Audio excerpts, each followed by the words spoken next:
Kali ini kita bakal ngebahas sebuah helm yang identik sama touring, sama adventure, karena ini helmnya, yes, modular.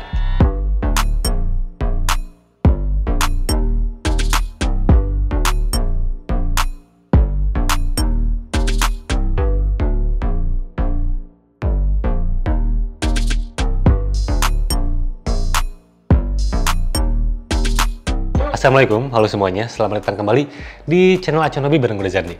Ya, kali ini kita bakal ngebahas sebuah helm modular dari brand Snail. Snail ini untuk yang tipe ini namanya Snail M1 atau simpelnya sih sebenarnya itu cuma modular one doang. Jadi penamaannya cukup simpel, cukup bisa diingat gitu ya. Oke, kita bakal ngebahas sebuah helm modular. Helm modular ini sebenarnya kalau misalnya kita dipakai untuk sebuah motor cocoknya gitu ya, cocoknya kayaknya untuk motor cruiser, motor adventure, motor dual purpose gitu ya, motor touring.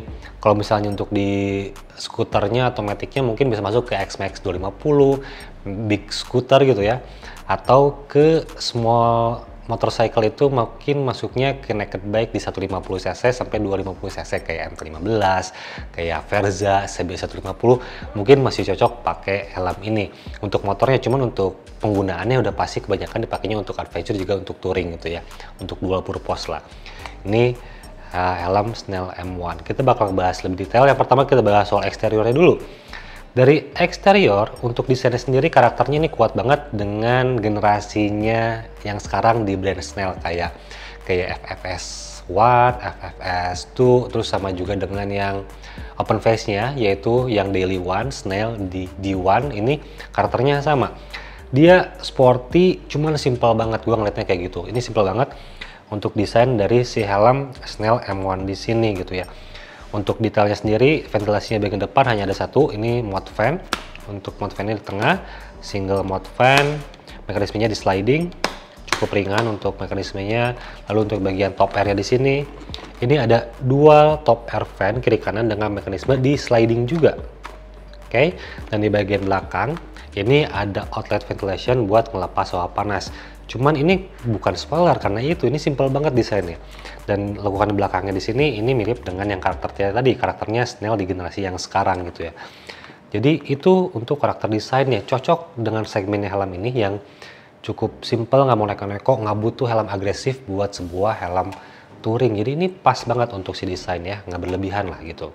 Lalu untuk detailnya sendiri di bagian bahan si ventilasinya ini punya tekstur yang ini teksturnya.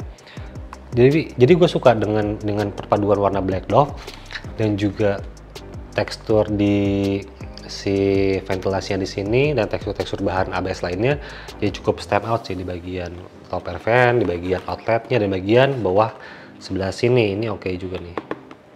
Ini padahal perpaduannya ini karet loh, yang ini ABS, yang ini karet bagian bawahnya linernya, cuman karetnya ini punya tekstur jadi oke. Lalu kali ini helmnya bertipe modular. Modularnya ini punya model yang flip up, bukan yang dilepas. Jadi dia modelnya di flip up ke atas. Nah, mekanismenya ada di bagian bawah sini, di bagian depan. Ini mekanisme untuk merubah mode dari si helmnya jadi flip up, jadi open face jet gitu ya. Lalu di bagian dalamnya di sini, ini ada tulisan P strip J. Ini adalah kuncian buat si mekanisme modularnya. Jadi kalau misalnya di atas diangkat seperti ini, jadi kalau misalnya udah diangkat seperti ini, kita lock ke tulisan J yang berarti jet, ini bakal ngunci, ini nggak bisa turun gitu. Tapi kalau misalnya kita balik lagi ke mode yang P untuk mode open, untuk mode full face, ini jadi bisa turun lagi dan terkunci. Udah sesimpel itu aja sih gitu. Kita buka lagi ya. Nah, jadi itu untuk mode modularnya. Dan untuk visornya sendiri, setiap pembeliannya helm ini kalian bakal dapat 2 buah visor.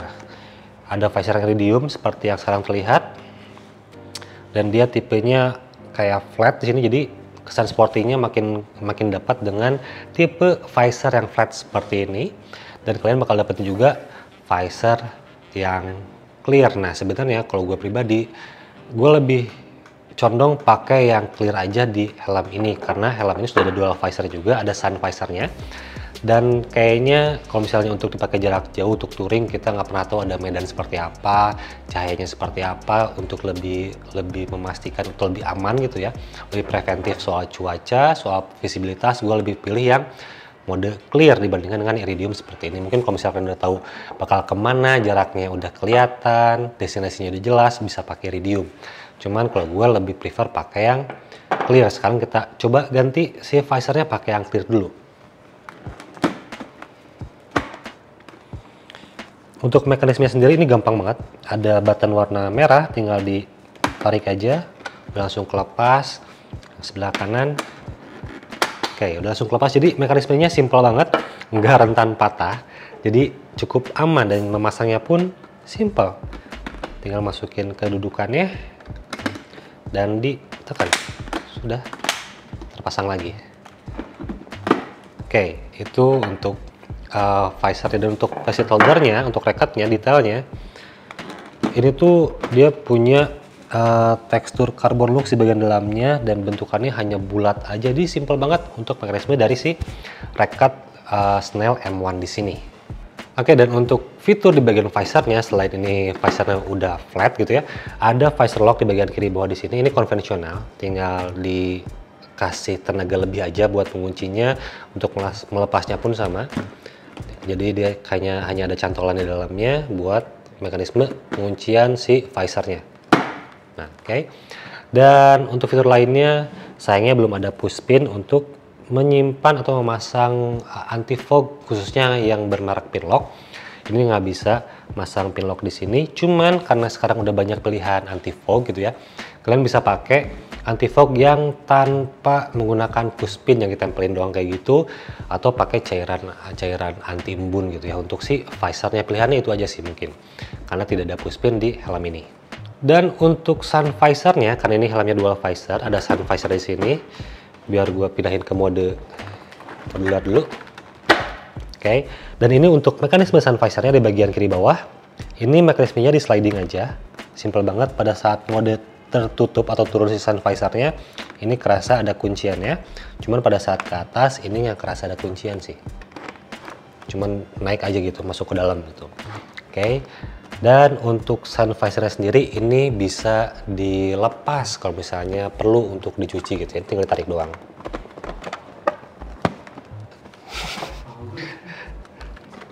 Oke.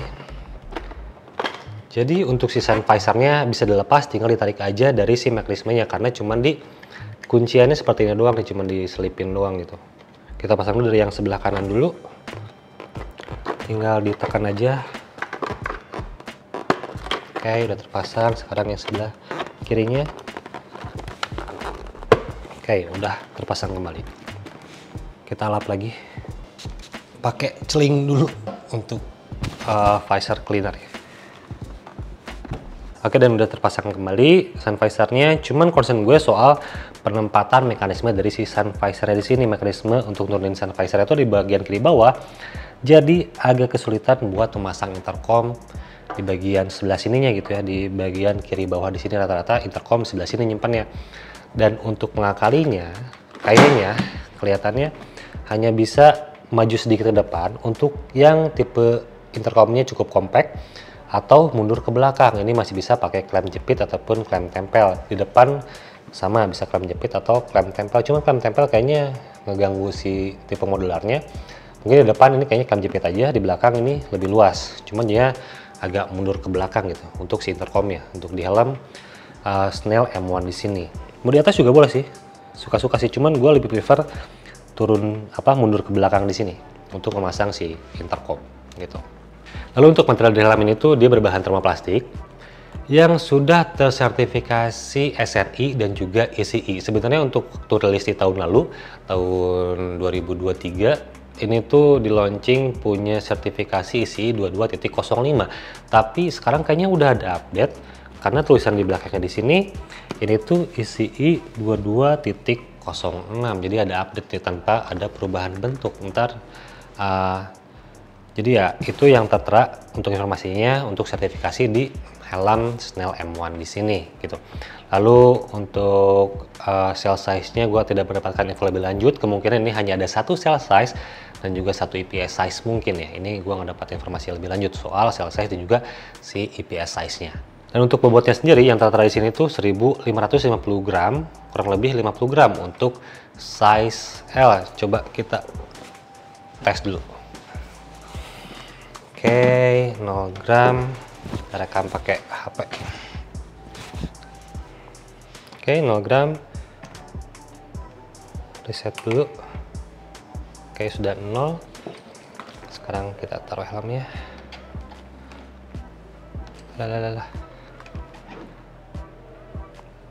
Ya, dan 1578 gram 1577 untuk size L. Kalau misalnya beda size mungkin beda lagi, untuk bobotnya mungkin kurang lebih segitulah. Untuk sebuah helm modular ini cukup ringan karena rata-rata helm full face itu di 1650, tapi ini 1577 gitu ya. Jadi cukup ringan sebenarnya, cuman bobotnya emang kalau misalnya kita flip up si helmnya, si modularnya pasti agak condong berat ke depan gitu kalau misalnya kita naikin. Oke, sekarang kita lihat si detail interiornya. Untuk sistem pengunciannya dia menggunakan Micromatic Retention System yang berbahan ABS di sini, dan untuk kunciannya ini bahannya stainless. Oke, solid untuk si Micromatic-nya. Dan untuk linernya, gue suka kesan warna biru di sini, biru navy. Jadi kesan premiumnya dapat ditambahin pakai jahitan warna merah. Jadi cukup oke. Tekstur kulit kulit sitrisnya pun ini oke juga, halus banget. Dan ada bahan reflektif di sini warna silver linernya. Jadi cukup enak ngelihat dari si inner liner bagian bawah di sini dari si Snell M1-nya gitu. Oke banget, dan bahannya ini mirip dengan yang Snell D1, cukup halus, cukup premium, kesannya kayak helm-helm Eropa sih. Untuk si fabriknya di sini. Kambukannya juga cukup density-nya untuk paddingnya. Oke.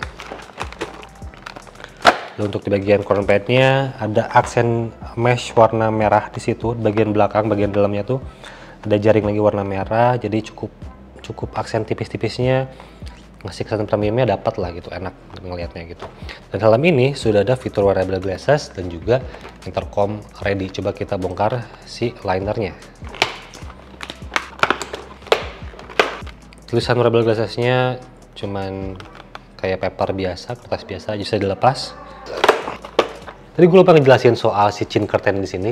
Ini bentuk chin curtainnya cukup panjang banget sampai ke belakang. Kayaknya buat teman-teman yang suka touring gitu ya, bakal ngebantu nahan terpaan angin ke area bawah leher gitu, biar nggak masuk ke dalam. Jadi dibikin cukup panjang untuk chin curtainnya, tapi bisa dilepas juga. Oke, jadi ini untuk si IPS-nya dari si helm Snell M1. Untuk channeling air systemnya ada, cuman nggak terlalu dalam banget di sini. Dan head shape-nya kelihatannya ini bentukannya oval. Dan yang seperti gue rasain di bagian fitment juga setelah dipakai beberapa kali, rasanya emang oval sih menurut gue. Jadi perlu upsize, ntar kita bahas lebih detail di bagian fitment.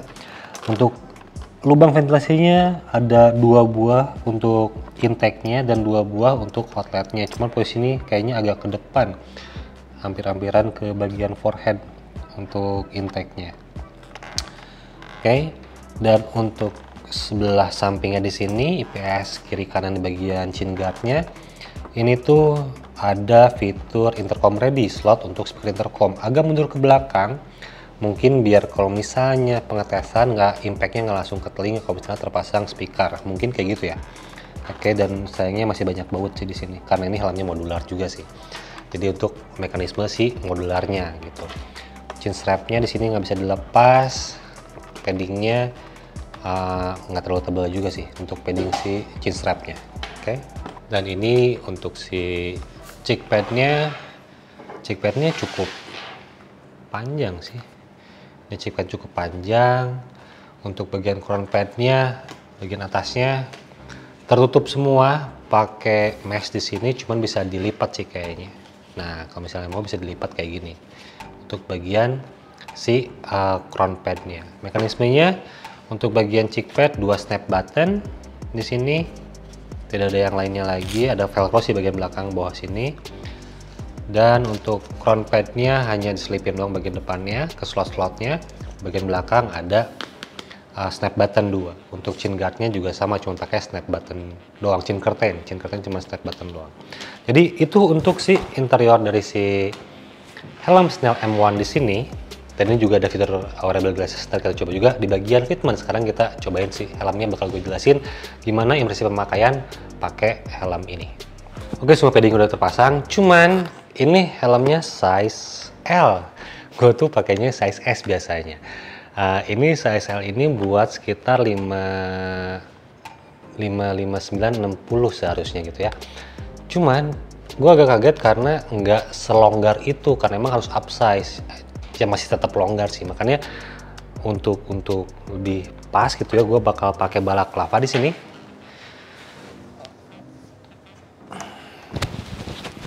Oke, gue bakal pakai balaclava pada saat pengetesan di studio ini. Ini balaclavanya dari RC, dari York. Ini dari RC untuk balaclavanya. Dan untuk volumenya, kan ini helmnya modular, biar agak berisi, kita pakai juga hoodie di sini.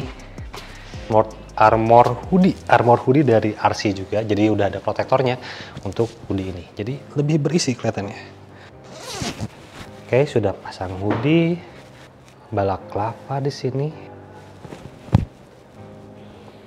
Anak sini balaclavanya, wah udah kayak anak touring banget. Snell M1. Oke, ini fit menggunakan balaclava. Ada perbedaan sedikit tentunya, cuma walaupun balaclava ini cukup tipis banget sih, jadi nggak terlalu kerasa banget bedanya. Kemarin gue riding tanpa pakai balaclava, dan emang waktu pakai balaclava di dalamnya kayaknya lebih enak gitu, lebih pas, walaupun ini size-nya L. Jadi emang untuk sizingnya kalian perlu up size, even bisa sampai 2 size naiknya gitu. Kalau misalnya biasanya pakai size M, kalau misalnya kalian pakai XL kayaknya masih bisa muat, masih bisa enak gitu. Tapi emang lebih fitnya kalau misalnya pakai naik 1 size aja. Gue pun kayaknya kalau pakai size M, kayaknya nguncinya enak, bagian crown padnya bakal ngunci gitu ya, bagian cheekpadnya pun bakal ngunci. Cuman untuk helm ini memang masih agak longgar bagian crown padnya. Ini fitmentnya head shape-nya kerasa oval untuk head shape dari si helmnya. Untuk teman-teman yang punya kepala intermediate oval masih bisa masuk, tapi ya itu harus up size gitu. Oke, jadi ada nguncinya di bagian atas di sini. Pipinya buat gue nggak terlalu ngunci, cuma masih oke lah gitu. Jadi kuncinya tetap harus up size. Oke, ini dengan mode open face seperti ini. Untuk bobotnya sebenarnya, untuk bobot helmnya ya tadi 1550 gram, kerasa ringan. Cuman proporsi beratnya tuh kayak ditarik ke depan karena di flip up ke atas di sini. Ini kerasa ya, namanya juga modular helmet, pasti ada bobot bagian depan sini. Makanya beberapa helm yang sekarang ada juga modular sampai ke belakang biar proporsi beratnya lebih seimbang. Di bagian atas ini kalau misalnya kita tutup, nah kalau seperti ini kerasa entengnya sekarang gitu, tanpa ada bobot ke arah manapun. Jadi enak setelah mode full face seperti ini gitu. Lebih ngunci setelah jadi mode full face. Dan untuk visibilitasnya, sebuah full face pasti chin guardnya sedikit ngelangin, dia lebih pendek. Untuk helm ini kita masih bisa ngelihat bagian atas di sini, cuman tidak mengganggu fokus berkendara sebenarnya. Oke, ini nyaman banget kalau misalnya pakai balaclava deh. Helm ini untuk tampilannya, kalau kita turunin sun visor lebih oke sih. Dengan mode flip up seperti ini, tulisan visor tuh kayak lebih keren kalau buat gue sih. Cruiser banget, kayak tangguh banget gitu untuk si helm-helm modular seperti ini.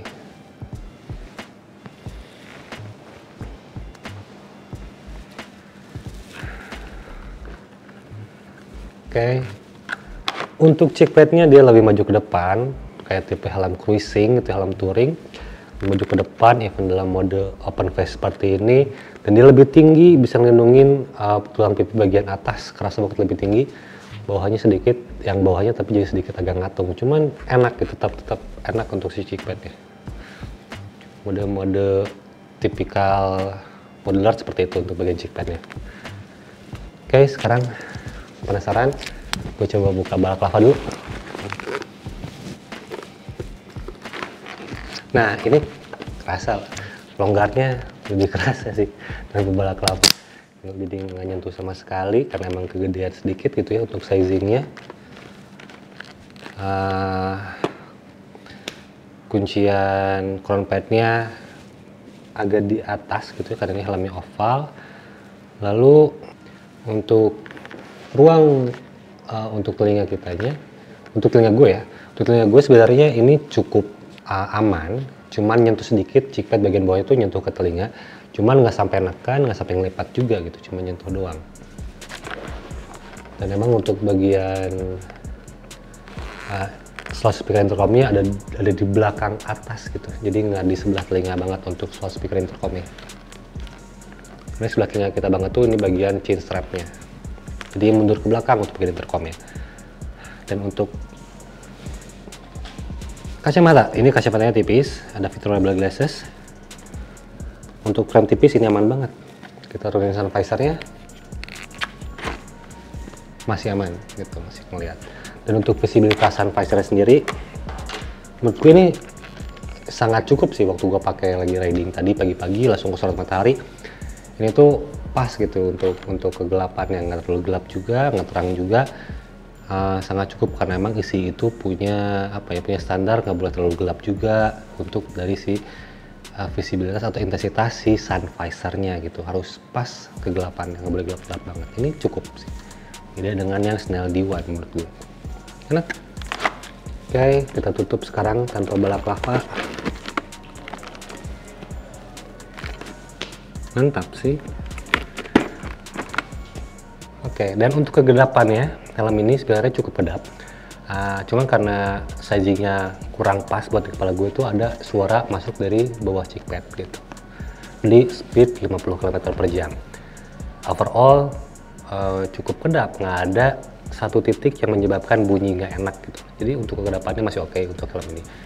Chain curtainnya panjang banget, aman. Takutnya berembun, tapi ternyata nggak segampang itu berembun. Mungkin ada lapisan anti fognya juga dari bawah visornya. Tuh, berembunnya telat, nggak langsung gitu. Entah emang ada sirkulasi yang masuk ke helm ini. Itu yang gue alamin atau experience gue selama menggunakan helm ini. Sekarang kita masuk ke harga. Untuk harganya ini Rp1.450.000. Emang rata-rata untuk helm modular itu di atas 1 juta walaupun bahannya thermoplastik. Karena dia punya dua fungsi, punya dua fitur, bisa jadi open face dan juga bisa jadi full face gitu ya. Harganya sedikit lebih mahal, lebih condong sama dengan yang tipe full face-nya. Cuman dengan yang ditawarkan sebenarnya cukup ya untuk sebuah helm impor dibuatnya bukan Indonesia gitu kan. Untuk detailnya pun cukup baik, fitur-fiturnya jelas, sertifikasinya juga ada, udah sampai ICI gitu ya. Jadi ya untuk harga tersebut masih bisa dipertimbangkan karena kompetitor helm modular di Indonesia ini cukup jarang banget. Ada yang murah-murah banget, ada yang mahal-mahal banget. Ini salah satu yang di tengahnya lah, 1.400.000 itu untuk harga menengahnya sebuah helm modular. 1.400.000 fiturnya cukup lengkap, cuman emang tadi tidak ada push pin aja di bagian visornya. Selebihnya masih bisa dipakai atau bisa supporting untuk kalian touring gitu. Untuk penggunaan jangka panjang, helm ini atau penggunaan long distance trip gitu ya, jarak jauh pakainya lebih dari 90 menit, itu kalian harus cobain dulu. Helm ini dipakai sekitar 10 menit di dalam store gitu ya, bagusnya nih ya. 10 menit pakai, apakah ada pressure point, apakah ada keluhan sakit di beberapa titik. Kalau misalnya ada, berarti kalian harus naik size atau pilih model yang lain. Cuma kalau misalnya nggak ada kendala, berarti helm ini kemungkinan bakal aman dipakai sekitar 90 menit gitu untuk helm modular Snell M1 di sini. Jadi itu tips dari gue buat memilih helm yang bakal dipakai cukup lama, pastiin dulu. Atau lebih amannya lagi, emang untuk helm ini menurut gue harus up size-nya pun dia startnya dari size L dijualnya di Indonesia ini, L sampai ke double XL, karena emang rata-rata postur tubuh orang Indonesia tuh butuh helm yang size-nya cukup besar. Dan juga apalagi lebih kerucutin lagi, teman-teman yang suka touring juga badannya gede-gede, nggak kayak gue cukup kecil. Jadi itu review dari gue, mudah-mudahan bisa bermanfaat. Kalau misalnya ada kesan, ada pengalaman soal penggunaan helm ini, boleh tulis di kolom komentar, ntar kita sharing di sana. Sampai jumpa di video berikutnya.